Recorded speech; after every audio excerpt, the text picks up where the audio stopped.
Hello dear students, एक बार फिर से स्वागत है आपका हमारे यूट्यूब चैनल पे।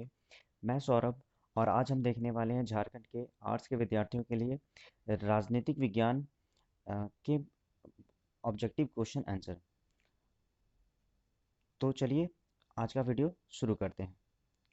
आज का पहला प्रश्न है, किस देश ने नाटो में अमेरिकी नेतृत्व का विरोध किया था? तो इसका सही आंसर हो जाएगा students, France. Option B. Option B France सही होगा।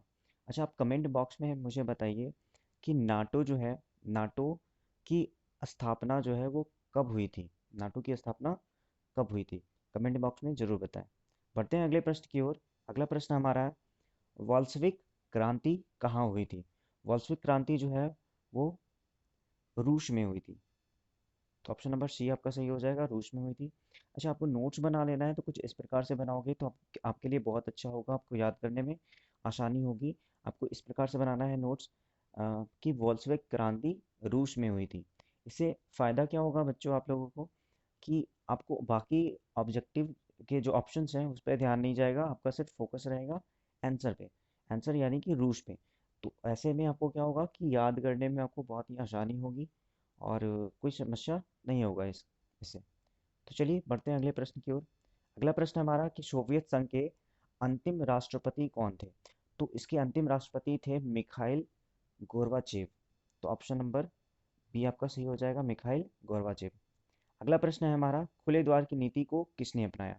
खुले द्वार की नीति को चीन ने अपनाया था। ऑप्शन डी आपका सही आंसर है। अगला प्रश्न है हमारा कि कौन आसियान का सदस्य देश नहीं है?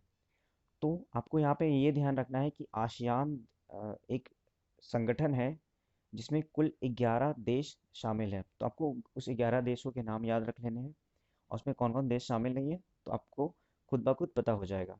ऐसे यहाँ सही आंसर होगा option number B, Sri Lanka. Sri Lanka ASEAN का सदस्य देश नहीं है। उसके अलावा सिंगापुर, फिलीपींस, इंडोनेशिया, ये सब सभी आसियान के सदस्य देश हैं।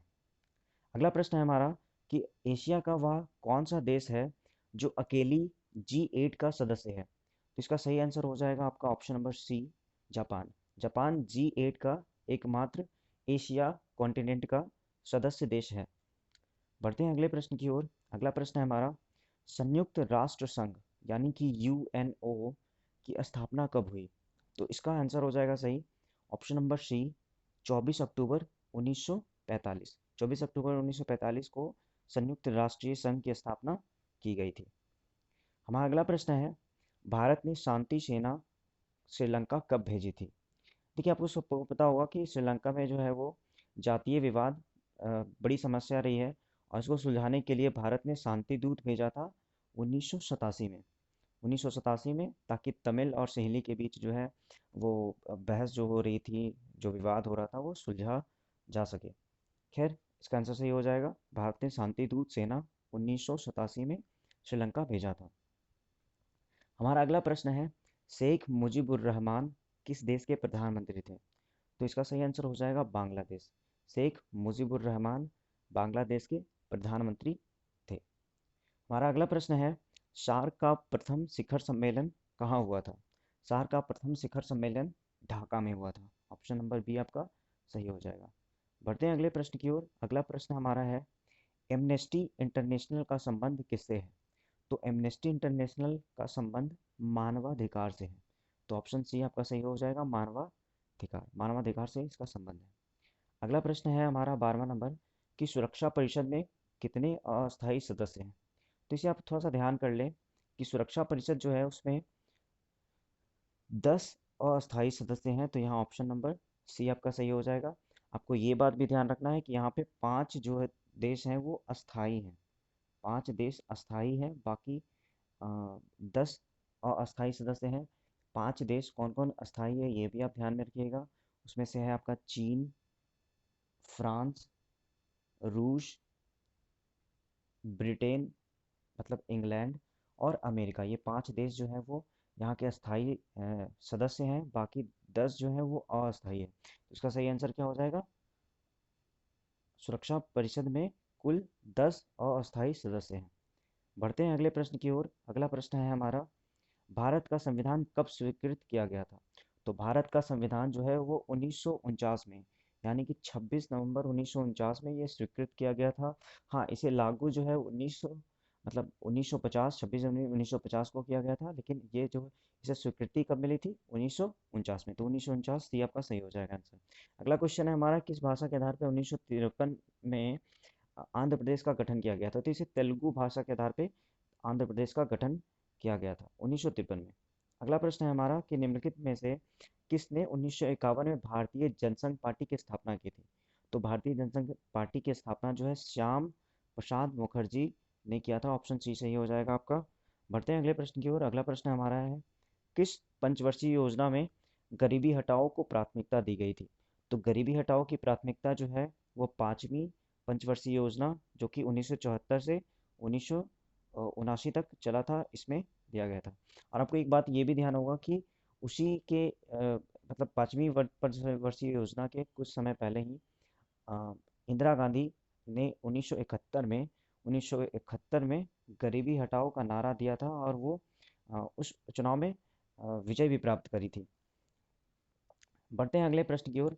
अगला प्रश्न है कि देश के विभाजन के समय नोआखली नामक स्थान चर्चा में क्यों था? तो इसका सही आंसर हो जाएगा स्टूडेंट्स, सांप्रदायिक दंगों के कारण नोआखाली नामक जो स्थान है वो चर्चा में रहा था। ये नोआखली जो है वो अभी बांग्लादेश में पड़ता है। यहाँ सांप्रदायिक दंगे जो हैं वो हुआ था विभाजन के समय। हमारा अगला प्रश्न है हमारा अगला प्रश्न है, द्वितीय पंचवर्षीय योजना का प्रारूप किसके द्वारा तैयार किया गया था? तो इसका सही आंसर हो जाएगा पीसी महालबोलिस पीसी महालबोलिस के द्वारा दूसरी पंचवर्षीय योजना तैयार की गई थी। हमारा अगला प्रश्न है, देशी रियासतों के शासकों को दिया जाने वाला प्रिवी पर्स किस वर्ष समाप्त किया गया था? तो देखिए, प्रिवी पर्स होता क्या है, आपको पता होगा कि जो हमारे देश के पुराने शासक रहे हैं उन्हें मासिक कुछ भत्ता दिया जाता था सरकार के द्वारा, ताकि वो अपना जीवन यापन कर सके। तो उनका जो प्रिवी पर्स जो है वो 1971 में इंदिरा गांधी द्वारा समाप्त कर दिया गया था। 1971 में पृथ्वी पर्स को इंदिरा गांधी द्वारा समाप्त कर दिया गया था। इसका सही आंसर हो जाएगा 1971, ऑप्शन नंबर बी। बढ़ते हैं अगले प्रश्न की ओर। अगला प्रश्न है, नीति आयोग का पदेन अध्यक्ष कौन होता है? नीति आयोग का पदेन अध्यक्ष प्रधानमंत्री होते हैं। प्रधानमंत्री। आपको ये भी याद रखना है कि नीति आयोग का जो गठन है वो 2015 में हुआ था। नीति आयोग पहले योजना आयोग के नाम से जाना जाता था, जिसे प्रधानमंत्री नरेंद्र मोदी ने उस योजना आयोग को निलंबित करके नया योजना पारित किया था, जिसका नाम था नीति आयोग, जो 2015 में गठित हुआ था। चलिए बढ़ते हैं अगले प्रश्न की ओर। अगला प्रश्न हमारा है कि 1977 में जनता पार्टी के शासन में कौन प्रधानमंत्री बना था? तो इसका सही आंसर हो जाएगा मोरारजी देसाई। आपको यहाँ एक बात ये भी ध्यान रखना है कि हमारे देश भारत में सबसे पहला गैर कांग्रेसी प्रधानमंत्री भी मोरारजी देसाई ही थे। उसके पहले जितने भी प्रधानमंत्री बने हमारे देश के, वो सभी कांग्रेस पार्टी के थे। सबसे पहले गैर कांग्रेसी पार्टी जो है 1970 में बने, जो जनता पार्टी से थे, और उनका नाम था मोरारजी देसाई। बढ़ते हैं अगले प्रश्न की ओर। अगला प्रश्न है हमारा कि निम्नलिखित में से किस पार्टी का गठन एक महिला नेत्री द्वारा किया गया है? तो इसका सही आंसर हो जाएगा तृणमूल कांग्रेस। एक नेत्री है जिनका नाम है ममता बनर्जी। उन्होंने 1998 में तृणमूल कांग्रेस का गठन किया गया था तो इसका सही आंसर हो जाएगा, महिला नेत्री द्वारा तृणमूल कांग्रेस का गठन किया गया है। हमारा अगला प्रश्न है, किस भारतीय राजनीतिक दल को छतरी संगठन के रूप में जाना जाता है? तो इसका सही आंसर हो जाएगा कांग्रेस पार्टी। कांग्रेस पार्टी को छतरी संगठन के रूप में जाना जाता है। हमारा अगला प्रश्न है, 1969 में कांग्रेस के विभाजन के समय उसका अध्यक्ष कौन था? तो इसका सही आंसर हो जाएगा ऑप्शन नंबर बी, निज लिंगप्पा जो है 1969 में कांग्रेस में जब विभाजन हुआ था उस समय इसके अध्यक्ष थे। अगला प्रश्न है हमारा किस संविधान संशोधन को लघु संविधान की संज्ञा दी जाती है? तो 42वें संविधान संशोधन को 42वें संविधान संशोधन को लघु संविधान कहा जाता है। आपको ये भी याद रखना है कि 42वें संशोधन में ही हमारे संविधान प्रस्तावना में धर्मनिरपेक्ष, समाजवादी, ये सब कुछ वर्ड्स जो हैं वो जोड़े गए थे। ऐसा क्वेश्चन आपको इतिहास के मॉडल क्वेश्चन पेपर में भी मिला था कि समाजवादी वर्ड जो है वो किस संशोधन में जोड़ा गया था? तो 42वां संशोधन में इसे जोड़ा गया था, और इस संशोधन को हम लघु संविधान के नाम से भी जानते हैं। ये आपको याद रखना है। खैर, बढ़ते हैं अगले प्रश्न की ओर। अगला प्रश्न है हमारा, जय जवान जय किसान जय विज्ञान का नारा किसने दिया था? तो इसका सही आंसर हो जाएगा अटल बिहारी वाजपेयी। अटल बिहारी वाजपेयी ने जय जवान जय किसान जय विज्ञान का नारा दिया। इसके अलावा आपको एक चीज़ ये भी याद रख लेना है कि जय जवान जय किसान, सिर्फ ऐसा पूछा जाए कि जय जवान जय किसान का नारा किसने दिया, तो इसका सही आंसर हो जाएगा,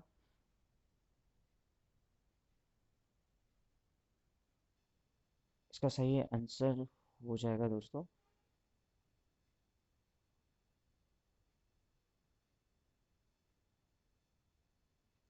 इसका सही आंसर हो जाएगा शास्त्री जी, लाल बहादुर शास्त्री जी ने ऐसा अ, जय जवान जय किसान का नारा दिया था। बढ़ते हैं अगले प्रश्न की ओर। अगला प्रश्न है हमारा कि 1952 से 1967 के बीच भारतीय राजनीति में किस पार्टी का वर्चस्व रहा था? तो इसका सही आंसर हो जाएगा कांग्रेस पार्टी। कांग्रेस पार्टी का वर्चस्व 1952 से 67 के बीच रहा था। हालांकि इस बीच एक बार 1977 में मोरारजी देसाई ने अपनी सरकार बनाई थी, लेकिन वो सरकार ज़्यादा समय तक चल नहीं पाई थी। तो इसका सही आंसर हो जाएगा कांग्रेस। बढ़ते हैं अगले प्रश्न की ओर। अगला प्रश्न है हमारा, जब इंदिरा गांधी पहली बार प्रधानमंत्री बनी तो वे किसकी सदस्य थी? तो जब इंदिरा गांधी प्रधानमंत्री बनी उससे पहले वो राज्यसभा की सदस्य थी। अगला प्रश्न है हमारा, आपातकाल की दमनात्मक कार्यवाहियों की जांच करने के लिए निम्न में से कौन आयोग गठित किया गया था? तो इसका सही आंसर हो जाएगा शाह आयोग। शाह आयोग का गठन किया गया था आपातकाल की जांच पड़ताल करने के लिए। बढ़ते हैं अगले प्रश्न की ओर। आम आदमी पार्टी का गठन किस वर्ष हुआ था? तो आम आदमी पार्टी का गठन 2012 में हुआ था। तो इस प्रकार से आपके ऑप्शन वाले प्रश्न जो है वो समाप्त हो जाते हैं। अब बच जाता है हमारा रिक्त स्थान भरने वाला प्रश्न। तो इसे भी फटाफट देख लेते हैं। पहला क्वेश्चन है, रूसी संघ के प्रथम राष्ट्रपति कौन थे? तो इसका सही आंसर हो जाएगा बोरिस येल्तसिन।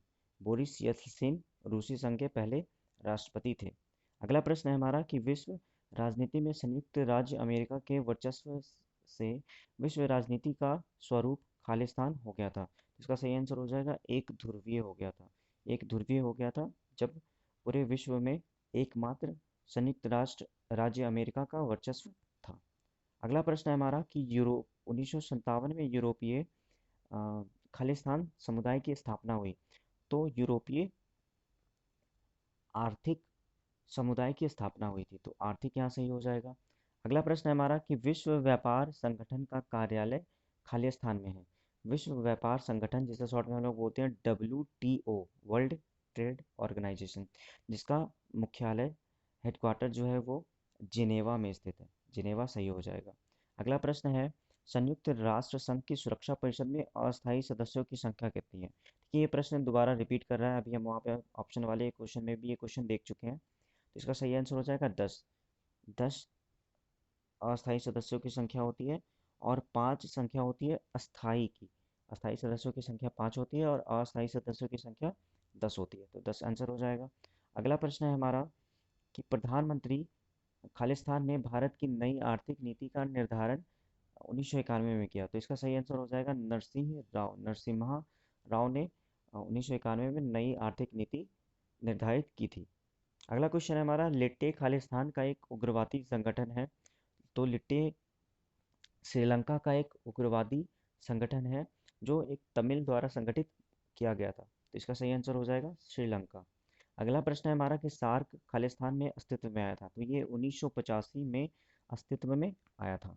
अगला प्रश्न है हमारा कि हरित क्रांति से खालिस्तान को विशेष लाभ हुआ था। तो हरित क्रांति, जो कि आपको पता है कि कृषि के क्षेत्र में लाया गया था, और इससे कृषि में कृषि को अधिक लाभ पहुंचा था।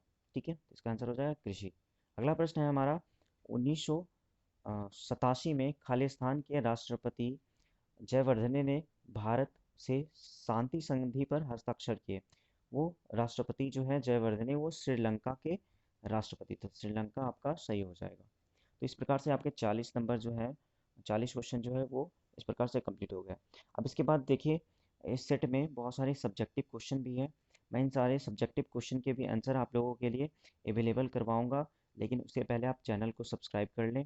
अ, अगर वीडियो आपको अच्छा लगा तो इस वीडियो को आप लाइक कर दें, अपने फ्रेंड्स के साथ शेयर कर दें। और हाँ, एक क्वेश्चन मैंने पहले ही पूछा था कि नाटो की स्थापना कब हुई। अगर ये आपको जानकारी है तो आप कमेंट बॉक्स में बताएं, अगर नहीं जानकारी है तो कमेंट बॉक्स में आप पूछ सकते हैं, मैं इसका आंसर आपको ज़रूर दूंगा। तब तक के लिए बाय, धन्यवाद।